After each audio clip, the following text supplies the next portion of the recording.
Madame, Monsieur, bonsoir. Merci de nous rejoindre à la une de l'actualité de ce 19h. Président, l'installation de la nouvelle présidente du Conseil d'État, Farida Ben Yahia, désignée par le chef de l'État, Abdelkader Ben Salah. Le ministre de la Justice, garde des Sceaux, Belkacem Zermati, a mis en avant le rôle attendu de la justice pour restaurer l'autorité de l'État à travers la lutte contre la corruption.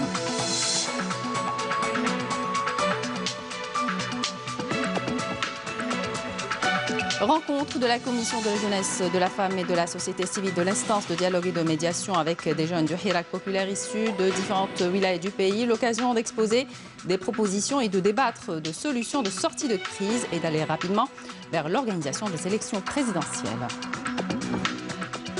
On parlera de lutte contre la corruption qui n'atteindra ses objectifs qu'après la récupération des fonds détournés, des fonds qui ont porté préjudice au système économique financier et son développement. S'exprimant en marge d'une visite d'inspection de 2 jours dans la wilaya de Ouargla, le ministre de l'Habitat, de l'Urbanisme et de la Ville, Kamel Beljoud, a annoncé l'attribution d'un nouveau quota d'aide destiné à l'habitat rural et un autre de logement promotionnel aidé.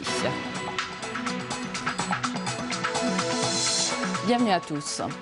Président, l'installation de la nouvelle présidente du Conseil d'État, Farida Ben Yahia, désignée par le chef de l'État, Abdelkader Ben Salah, le ministre de la Justice, garde des Sceaux, Belkacem Zermati, a mis en avant le rôle attendu de la justice pour restaurer l'autorité de l'État à travers la lutte contre la corruption qui ne se limite pas au détournement des deniers publics, mais s'étend à celui des biens publics par des décisions émanant de l'administration. Je vous invite à l'écouter.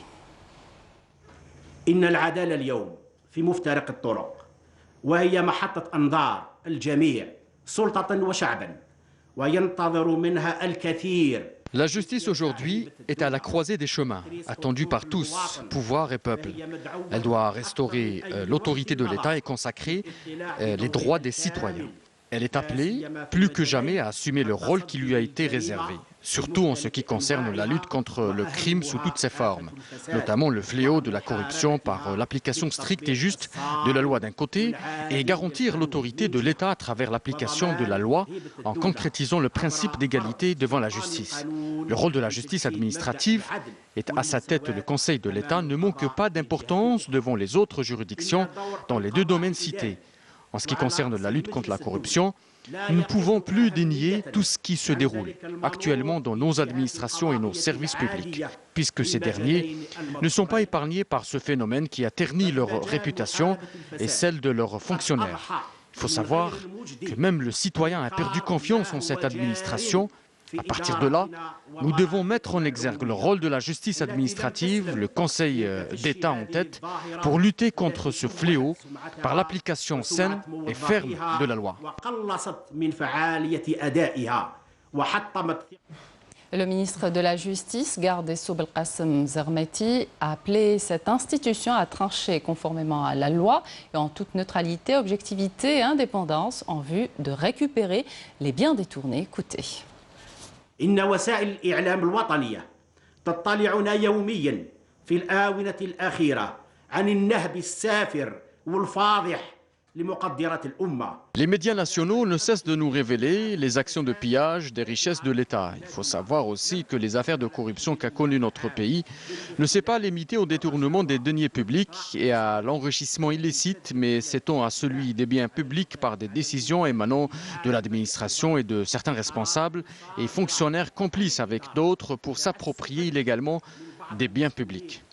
Ainsi, la conjoncture difficile que traverse notre pays fait reposer sur le Conseil d'État une énorme responsabilité pour contribuer efficacement à la lutte contre ce phénomène et contre les détournements des biens publics par des procédés frauduleux et des décisions illicites qui en résultent. Dans le même sillage, l'administration est appelée à saisir la justice pour faire annuler les décisions illicites et ainsi mettre un terme aux situations et statuts illégaux qu'elles ont créés.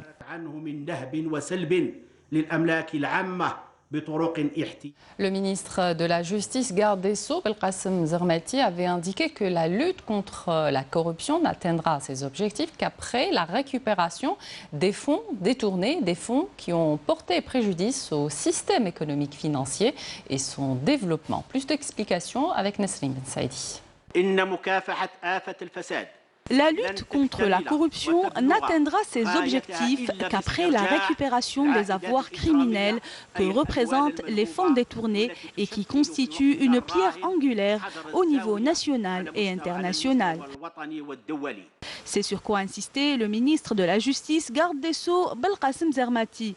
Le ministre a démontré que rien ne contribue aussi efficacement à la lutte contre ce type de crime que la poursuite de ses auteurs pour la récupération des fonds détournés qui ont porté préjudice au système économique et financier et à son développement. Combattre ce fléau nécessite la conjugaison des efforts de toutes les institutions de l'État pour prévenir et endiguer ce phénomène. Aujourd'hui, une question se pose. Quels sont les mécanismes juridiques nécessaires pour récupérer les fonds détournés? يمكن أن نسترجع هذه الأموال. كيف نسترجع هذه الأموال؟ كاين مرحلة قبل المحاكمة.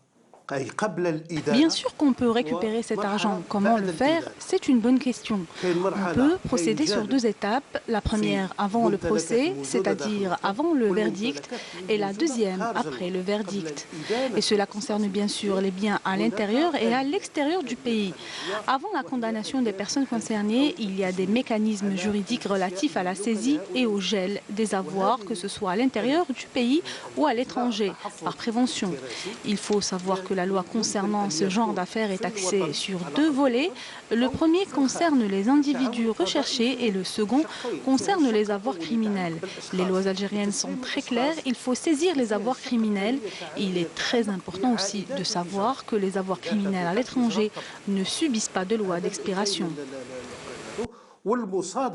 المصادرة تاع الأشياء هذه إما داخل الوطن أو خارج الوطن هي آلية قانونية موجودة في القوانين الجزائرية، وبالتالي وزيدوا بزيادة نجم نزيدوا حاجة مهمة جدا، هو أنه كل العائدات الإجرامية اللي تم تحويلها إلى الخارج ما تسريش عليها قواعد التقادم. L'Organisation des Nations Unies avait adopté en 2003 un instrument intitulé Convention des Nations Unies contre la corruption pour venir en aide aux États qui ont du mal à lutter seuls contre ce fléau et renforcer les domaines de coopération avec les autres États. En Algérie, les procédures pénales pour condamner ce genre de délit sont très claires. Nous avons nos lois, mais aussi les accords internationaux contre la corruption établis avec les États tierces, à condition que ces accords internationaux soient adoptés et conformes à la loi fondamentale et disposent d'une autorité plus importante que nos lois internes. Deuxièmement, il faut assurer le principe de réciprocité. Le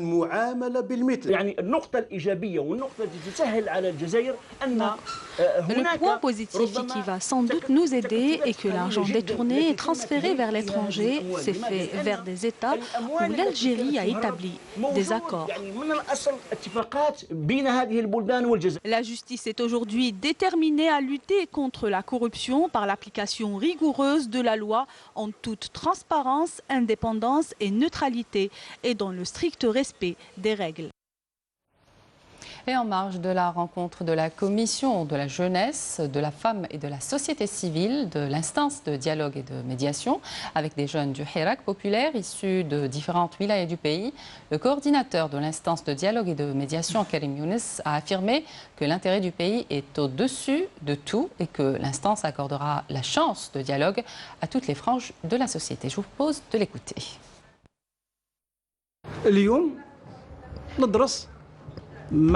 Aujourd'hui, nous étudions ensemble le travail qui doit être fait dans le cadre de ce panel présidé par Madame Hazem. Bien évidemment, beaucoup disent que ce panel, il est nommé panel, moi je n'aime pas ce nom, panel. C'est bon? Un groupe d'hommes et de femmes veulent le bien pour ce pays, ils veulent bien faire pour ce peuple. Je prie ceux qui écoutent les rumeurs qui viennent notamment de l'étranger de diminuer leur sévérité et d'écouter le discours juste, le discours clairvoyant et le discours dirigé vers notre peuple, le discours dirigé vers notre pays, celui qui a pour but de développer notre pays, celui qui ne veut pas discuter, celui qui ne veut pas dialoguer, qui ne dialogue pas, celui qui veut rester dans ce climat électrique, qu'il reste dans ce climat électrique. Mais il est anormal d'empêcher les autres hommes et femmes de choisir la méthode du dialogue comme issue civilisée. Ne me privez pas de mon droit. si mon droit est de choisir le dialogue pour atteindre la reconstruction du pays? Pourquoi m'empêcher si toi, tu ne veux pas participer au dialogue? Bon, te semble, nous n'obligeons personne à dialoguer. Celui qui ne veut pas le faire, qu'il ne le fasse pas. Celui qui veut détruire le pays, il est seul responsable. Qu'il ne nous implique pas avec lui. Nous ne voulons pas détruire le pays.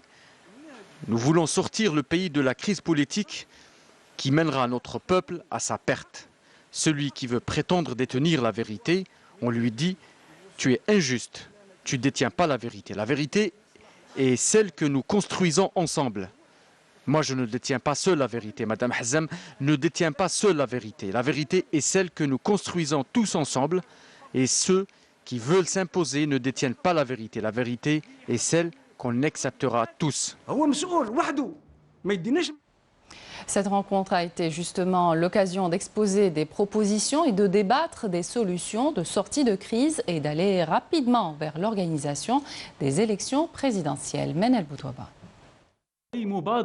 Les membres de l'instance de médiation et de dialogue l'ont bien compris. Les jeunes doivent être au centre de toute action qui devra être entreprise et au cœur de tout changement politique. Ils ont afflué en grand nombre aujourd'hui de Batna, Guelma, Tébessa ou encore de Khanchla au siège de l'instance pour rencontrer les membres de la commission des jeunes, des femmes et de la société civile afin d'émettre leurs propositions pour une sortie de crise. الوسيلة التي جعلتنا نصل إلى الجميع هي وسائل التواصل الاجتماعي التي بفضلها تمكنا من الوصول إلى فواعل الحراك وإلى شباب كان رافضا نهائيا الحوار واليوم أنتم استمعتم إليهم وقالوا كلمتهم بكل حرية وأعتقد أن سقف الحرية كان مضمونا وسيكون كذلك في كل الجلسات التي سأشرف عليها مستقبلا. الشباب الذي تحدث هذا الصباح لديه ما يكفي من الخبرة والأفكار والحلول.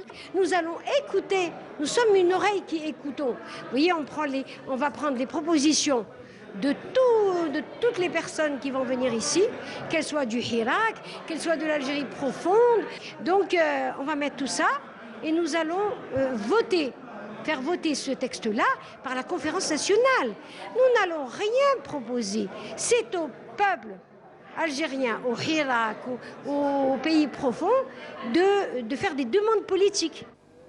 Malgré les divergences d'opinion et de points de vue, tous s'accordent sur la nécessité d'adopter le dialogue inclusif comme méthode civilisationnelle afin d'aller vers des élections présidentielles libres et transparentes dans les plus brefs délais. نلتف جميعا حول طاولة الحوار والحوار كما عبر صديقي سابقا هو أداة من أداة الحراك هو أداة من أداة الثورة ونحن فخورون اليوم بوجودنا في هذا المكان. إذا نحبوا نبنيو بلادنا لازم نمدوا كما يقول دفعة ولو كما يقول نمدوا ولو بعض التنازلات. لا سبيل للخروج من الأزمة إننا لازم نتحاوروا حتى نلقاو المخرج والمخرج سلس لأننا نشوفوا في الحالة بدأت تتأزم والبلاد راهي ماشية الاتجاه غامض ما فاهمين والو.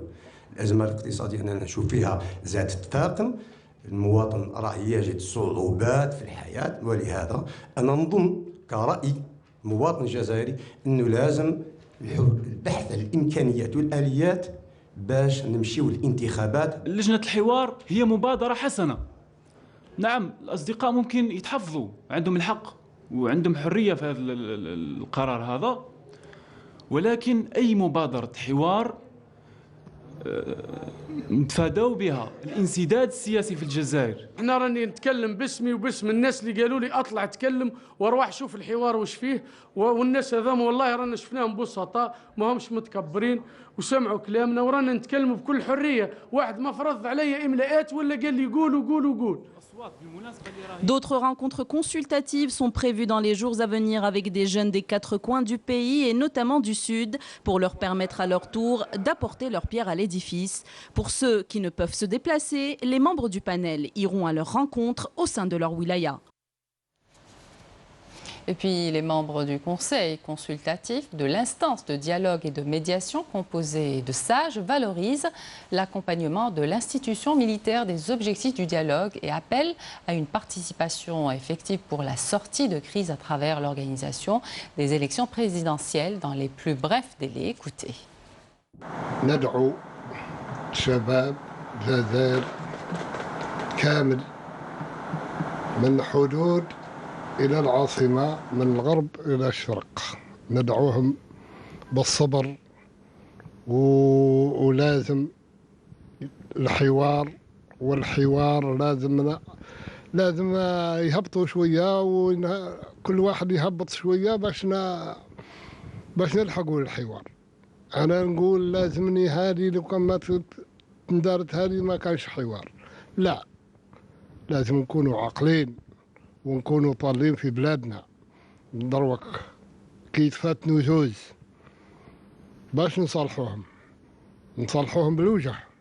احنا نقول لهم وجه الوطن، وجه الجزائر اللي ماتوا فيها شهداء وحاربوا فيه مجاهدين، على جال اليوم احنا نهزوا ريوسنا ونوقفوا بلادنا ونعدلوا بلادنا. نستناو من باش يصلح لنا الوطن نتاعنا، ما نقبلوش واحد اخر يتدخل لنا في شؤوننا.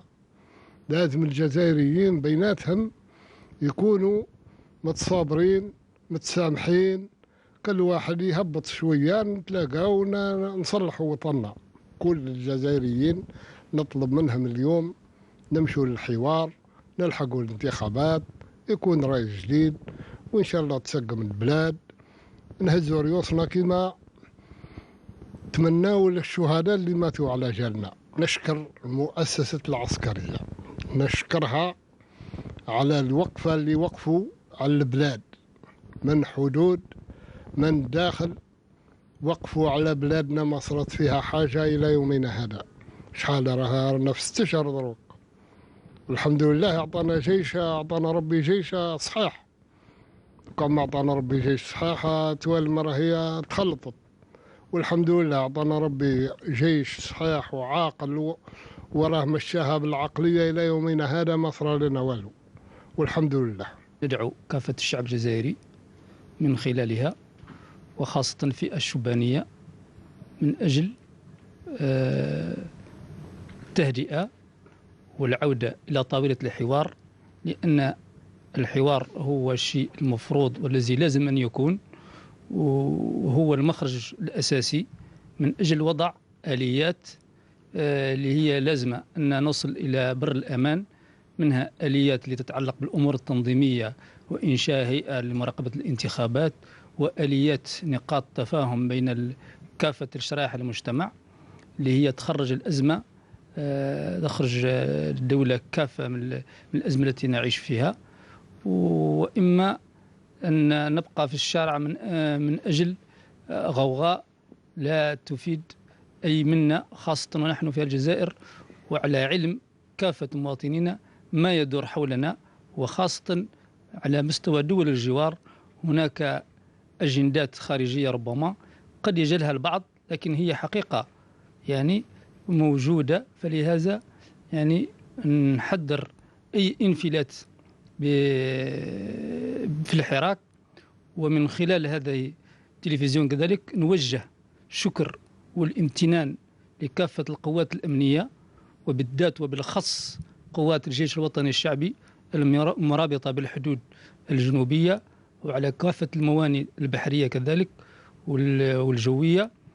وهذا يعني أن هذه الأفراد هو جزء لا يتجزأ من المجتمع الجزائري، حافظ على سلامة وأمن المواطن. وجه النداء أنه لا بد للعودة إلى الحوار والخروج من الأزمة ووصل الجزائر إلى بر الأمان.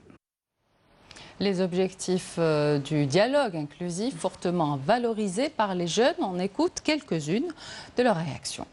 الوضعية الحالية التي تمر بها البلاد وحالة الانسداد التي نعيشها ربما لا تخدم أي طرف، وبالتالي أرى أنه يجب علينا إيجاد يعني حل قبل الدخول الاجتماعي، خاصة وأن الدخول الاجتماعي يعني بعد أيام قليلة، خاصة والتحديات التي يحملها معه الدخول الاجتماعي على جميع الأصعدة والمستويات. ربما من بين أهم الاقتراحات والحلول التي أراها ناجعة هي ضرورة تعيين سلطة لتنظيم ومراقبة الانتخابات، وبالتالي المرور إلى الانتخابات الرئاسية في أقرب وقت ممكن. ماذا بنا الحوار بدون شروط باش نوصلوا الحل بأقصى سرعة.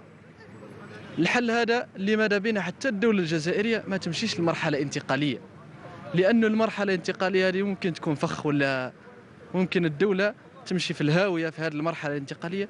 لذلك ماذا بنا احنا التسريع في الانتخابات. نلوموا الناس المشككين اللي حتى حاجة ما هم قابلين بها، حاجة اللي خلقت لازم يجيبوا لها نوع من التشكيك مهما كان نوعه مفتعل.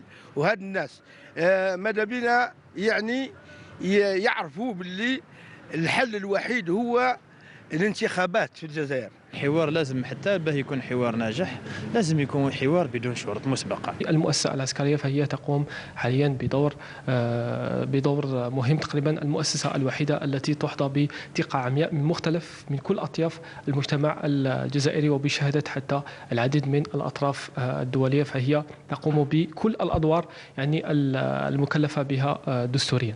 حان الوقت باش نجوزوا المرحلة واحدة أخرى، وباش نقدروا نجوزوا المرحله واحده اخرى لازم نجوزوا على حوار هذا الوطني يلزم يشمل كل الكفاءات، ويشمل كل الولايات من شباب من كبار من صغار، وكل يعني الكفاءات الدوله، وذلك باش يعني نخرجوا من هذه الازمه، وان شاء الله بربي نبقاو ديما في اطار الدستور ونروحوا الانتخابات الرئاسيه باذن الله تعالى متفائلين خير. بالنسبه للحوار هذا ماذا بنا يمس اكبر شريحه في المجتمع، بما فيها شريحه الشباب اللي هي يعني تقريبا تمثل اكبر شريحه على مستوى الجزائر. والحوار هذا ماذا بنا يكون بكل شفافيه، والناس تختار الناس اللي تمثلها في الحوار هذا، وماذا بنا تكون هناك كما يقولوا هيئة مستقلة لتنظيم الانتخابات، وباش نخرجوا من الأزمة هذه ونروحوا الانتخابات الرئاسية في أقرب وقت إن شاء الله. لازمنا نشاركوا في هذا الحوار، لازمنا ندعموا هذا الحوار من أجل أن تكون الجزائر واحدة موحدة، من أجل أن تبقى اللحمة الوطنية دائما، لحمة الجزائر نحميها نحن كشباب، لأنه إذا طال علينا المدى ونحن في بدون رئيس وبدون بهذه الحالة، ربما ستذهب هذه المرحلة إلى نفق مظلم. في هذه الأزمة بالذات لا يجب إقصاء أي شخص، نحن عانينا من الإقصاء لسنوات، لا يجب إقصاء أي شخص أو مؤسسة أو مبادرة تهدف لحل الأزمة. الحوار الجاد المبني على أسس ومبادئ تحمي الدولة الجزائرية، عدم الخروج على الدستور والثوابت الوطنية، احنا نرحبوا به ونثمنوه ومستعدين أن نكونوا بقوة فاعلة في هذا الحوار. وحاجة اللي نتمناها أنه هذه المبادرة ماذا بينا تشارك فيها كل أطياف الشباب، شبابنا الواعي، شبابنا مثقف في كل الولايات الوطن. أرانا في وقت الشباب ووقت الكفاءة ووقت الاختيار الجدي ووقت الشفافية ووقت اسمع مني ونسمع منك حتى نخرج من هذا النفق إن شاء الله. اللي باغي شيء في الجزائر اليوم يخلينا حتى يولي عندنا رئيس. كي تبغي تطالب بحاجة خلي الجزائري لين يستقر ولين يولي عندنا رئيس طالب بالشيء اللي تبغيه. احنا عندنا انسداد سياسي، ولكن تقعد انت خارج الوطن ما وراء البحار وراء الفيسبوك. اذا كنت تحب الوطن وحقيقي وطني تفضل الشارع، ارواح من بريطانيا ومن المانيا اخرج الشارع قال ها واش نديروا واش نديروا. احنا الشعب نكررها، الشعب الجزائري او جيش الشعب الوطني هو سليل جيش التحرير الوطني. الجزائر تبنى اولا بشعبها وشبابها وشامخة بجيشها. Dans l'actualité également, viabilisation prochaine de tous les lotissements sociaux au niveau des wilayas du sud du pays ainsi que dans les hauts plateaux. S'exprimant en marge d'une visite d'inspection de 2 jours dans la wilaya de Ouargla, le ministre de l'Habitat, de l'Urbanisme et de la Ville, Kamel Beljoud, a annoncé l'attribution d'un nouveau quota d'aide destiné à l'habitat rural et un autre de logements promotionnels aidés. Plus de détails avec Amélie Seridir. Après avoir écouté un exposé sur la nouvelle ville de Hassim Saoud, où plusieurs projets sont en cours de réalisation, le ministre de l'Habitat, de l'Urbanisme et de la Ville, Kamel Beljoud, a réaffirmé la détermination de l'État à surmonter toutes les difficultés à même de réaliser les futurs pôles urbains de la wilaya. Le ministre a également annoncé l'attribution d'un quota supplémentaire de logements en faveur de la nouvelle ville de Hassim Saoud. المدينة بدأت ب 2000 سكن. Il était prévu la réalisation de 2000 logements au niveau de la nouvelle ville. Aujourd'hui, il a été décidé d'attribuer encore 1000 logements sociaux ainsi que 1500 logements LPA dans le même pôle. Je tiens à insister sur la nécessité de préserver le style architectural de la région. Et au niveau de la circonscription administrative de Tougourt, Kamel Beljoud a inspecté bon nombre de projets relevant de son secteur où il a annoncé l'attribution de plusieurs aides financières supplémentaires en faveur des régions du Sud et des hauts plateaux. السيد الوزير الأول أخذ قرار كذلك بمنح إعانات مالية. Monsieur le Premier ministre a pris également la décision d'attribuer des aides financières d'une valeur d'1 million de centimes en faveur des régions du sud du pays et 70 millions de centimes pour les hauts plateaux. Le mercredi 14 août, le décret exécutif qui autorise ces aides a été signé. Il y aura donc officiellement des aides attribuées aux différents citoyens. Le ministre a également écouté les doléances exprimées par les citoyens de la région concernant notamment le retard enregistré en ce qui concerne l'attribution des logements sociaux et ADL ainsi que les travaux d'aménagement extérieur. À une certaine période, les travaux se déroulaient dans de bonnes conditions. Seulement ces derniers temps, les travaux sont carrément à l'arrêt depuis 7 ou 8 mois. En plus de cela, nous avons constaté qu'il n'y avait personne au niveau des chantiers.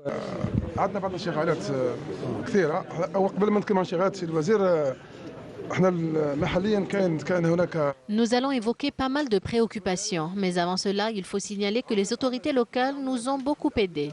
Seulement, jusqu'à aujourd'hui, il n'y a eu aucune attribution de logement, en plus du problème des VAD.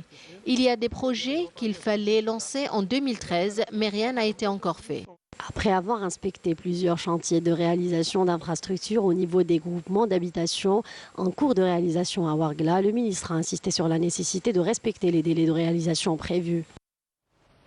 Au plan sécuritaire, un communiqué du ministère de la Défense nationale nous apprend ce soir que des détachements de l'armée nationale populaire ont arrêté hier à Tamanrasset, Bojbeji, Mukhtar et Ingezem 63 individus et saisi 4 camions, 9 véhicules tout-terrain, 2 motos, 1,82 kg de dynamite, 21 capsules de détonation, 9 mètres de cordon détonateur, 27 groupes électrogènes, 16 marteaux-piqueurs, 11 détecteurs de métaux, 20 sacs de mélange d'or brut et de pierre ainsi que 1600 litres de carburant. Dans le même contexte, un détachement de l'ANP et des gardes frontières ont intercepté à Al-Oued et In Amenas 3 contrebandiers et saisi 3 véhicules tout-terrain, 11 376 unités d'articles pyrotechniques et 3080 comprimés psychotropes, tandis que des éléments de la gendarmerie nationale ont appréhendé à Tlemcen un narcotrafiquant en possession de 4,2 kg de kiff traité. D'autre part, des gardes-côtes ont déjoué à Oran 2 tentatives d'émigration clandestine de 29 personnes à bord d'embarcations de construction artisanale alors que 17 immigrants clandestins de différentes nationalités ont été interceptés à Tlemcen ainsi qu'à Tiaret plutôt. L'essentiel de l'actualité à l'étranger à présent dans ce résumé signé Naïm Ashkshek. 3 Palestiniens âgés entre 24 et 27 ans ont été tués aujourd'hui par des frappes israéliennes dans le nord de la bande de Gaza, alors qu'on dénombre un autre Palestinien blessé hier soir.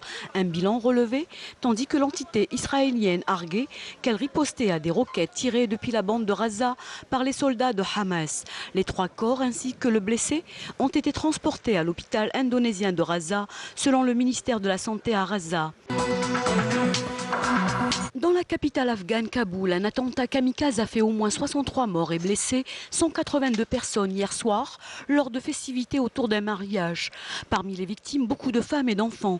Une scène de chaos caractérise cet attentat qui survient au moment où un accord se dessine entre États-Unis et talibans. Ces derniers, qui livrent une guerre d'insurrection depuis qu'ils ont été chassés du pouvoir en 2001 par une coalition menée par les États-Unis, ont rapidement nié toute implication dans cet attentat. Le Soudan, à l'heure de la liesse, une liesse dictée par la signature hier d'une déclaration constitutionnelle et d'un accord politique entre l'Alliance pour la liberté et le changement et le Conseil militaire de transition après 8 mois de manifestations. Une issue heureuse qui engage le pays concrètement dans la période de transition vers un pouvoir civil et une victoire saluée par la communauté internationale. La cérémonie de signature qui a eu lieu dans la capitale, en présence de nombreux dignitaires étrangers, a constitué le plus grand événement du genre à être organisé depuis des années. Hier, des foules entières ont manifesté leur joie dans les rues de Khartoum après la signature de cet accord. Au Soudan du Sud cette fois et à l'occasion de la journée mondiale humanitaire qui sera célébrée demain, le programme alimentaire mondial de l'ONU se penche sur ce pays de 6 900 000 habitants qui vit un conflit et une crise économique et alimentaire très aiguë depuis 2013. L'aide de l'organisation onusienne consiste en l'élaboration de programmes de travail agricole communautaire à même d'aider cette population en détresse à se sortir de situations et à améliorer son quotidien fait de privations en nourriture. Voici à présent le rappel des titres. Président, l'installation de la nouvelle présidente du Conseil d'État, Farida Ben Yahia, désignée par le chef de l'État, Abdelkader Ben Salah, le ministre de la Justice, garde des Sceaux, Belkacem Zermati, a mis en avant le rôle attendu de la justice pour restaurer l'autorité de l'État à travers la lutte contre la corruption.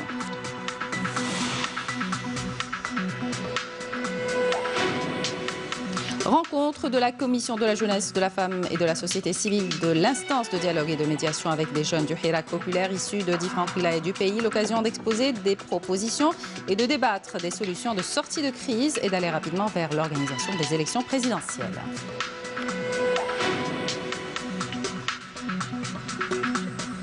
On parlera de lutte contre on a parlé justement de lutte contre la corruption qui n'atteindra ses objectifs qu'après la récupération des fonds détournés, des fonds qui ont porté préjudice au système économique financier et son développement.